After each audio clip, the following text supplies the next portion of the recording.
जब डॉक्टर दलाल बन जाए तब मरीज किस पर भरोसा करें। मध्य प्रदेश के बड़वानी जिले के राजापुर में 3 सरकारी डॉक्टरों का प्राइवेट पैथोलॉजी लैब से कमीशन लेते हुए लोकायुक्त के हाथों पकड़ा जाना कोई साधारण घटना नहीं है। यह पूरे स्वास्थ्य तंत्र के चेहरे से पर्दा हटाने वाली घटना है। सवाल सिर्फ 3 डॉक्टरों का नहीं है, सवाल उस व्यवस्था का है जिसने मरीज को इलाज का नहीं कमाई का साधन बना दिया है। जिस डॉक्टर को भगवान का दूसरा रूप कहा जाता है, यदि वही मरीज की बीमारी नहीं बल्कि अपनी कमीशन की पर्ची देखकर जांच लिखने लगे तो यह चिकित्सा नहीं व्यापार है।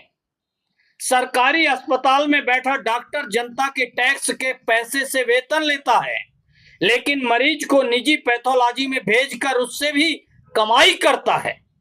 यह दोहरा अपराध है, नैतिक भी और कानूनी भी। लोकायुक्त ने 3 डॉक्टरों को पकड़ लिया, लेकिन क्या केवल 3 डॉक्टर ही पूरे प्रदेश में कमीशन लेते थे? क्या बाकी सभी सरकारी और निजी डॉक्टर पूरी तरह निष्कलंक हैं? यदि नहीं तो फिर कार्रवाई केवल 3 लोगों तक ही क्यों सीमित है? सबसे बड़ा प्रश्न सरकार और स्वास्थ्य मंत्री से है। यदि यह सिद्ध हो चुका है कि पैथोलॉजी लैब डॉक्टरों को कमीशन देती है, तो ऐसी पैथोलॉजी लैबों के लाइसेंस तत्काल निरस्त क्यों नहीं किए जाते? केवल डॉक्टरों पर कार्रवाई करके सरकार अपनी जिम्मेदारी से मुक्त नहीं हो सकती। रिश्वत लेने वाला जितना दोषी है, रिश्वत देने वाला भी उतना ही दोषी है। आज प्रदेश के अधिकांश शहरों में मरीजों को विशेष पैथोलॉजी का नाम लिखकर भेजा जाता है। मरीज सोचता है कि शायद वहीं बेहतर जांच होगी, जबकि कई मामलों में उसके पीछे कमीशन का खेल चलता है। गरीब मरीज कर्ज लेकर जांच कराता है और उसकी जेब से निकला पैसा इलाज पर नहीं, कमीशन की श्रृंखला पर खर्च हो जाता है। यदि सरकार वास्तव में स्वास्थ्य व्यवस्था को पारदर्शी बनाना चाहती है तो केवल छापेमारी नहीं बल्कि कठोर नीति लागू करनी होगी। हर डॉक्टर को लिखित घोषणा करनी चाहिए कि उसका किसी पैथोलॉजी से आर्थिक संबंध नहीं है।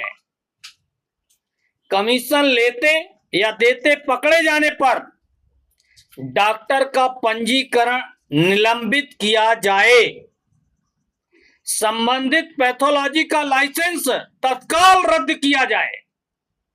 सरकारी अस्पतालों में मरीजों को किसी एक निजी लैब के लिए बाध्य करने पर सख्त दंड दिया जाए। सभी जांचों के लिए डिजिटल रेफरल और ऑडिट व्यवस्था लागू की जाए। यह केवल भ्रष्टाचार का मामला नहीं है, लोगों के जीवन और विश्वास का प्रश्न है। गलत जांच रिपोर्ट किसी मरीज की जान तक ले सकती है। जब इलाज का निर्णय ही कमीशन के आधार पर होने लगे तो चिकित्सा सेवा का उद्देश्य समाप्त हो जाता है। स्वास्थ्य मंत्री को अब यह स्पष्ट करना चाहिए कि प्रदेश में कमीशन खोरी रोकने के लिए उनकी ठोस कार्य योजना क्या है। यदि 3 डॉक्टर रंगे हाथ पकड़े जा सकते हैं तो यह मानने का भी कारण है कि समस्या कहीं अधिक व्यापक हो सकती है। ऐसी स्थिति में केवल प्रतीकात्मक कार्रवाई पर्याप्त नहीं होगी। सरकार को यह तय करना होगा कि अस्पताल इलाज के केंद्र बनेंगे या कमीशन के बाजार। मरीज डॉक्टर के पास भरोसा लेकर जाता है, सौदेबाजी का हिस्सा बनने के लिए नहीं।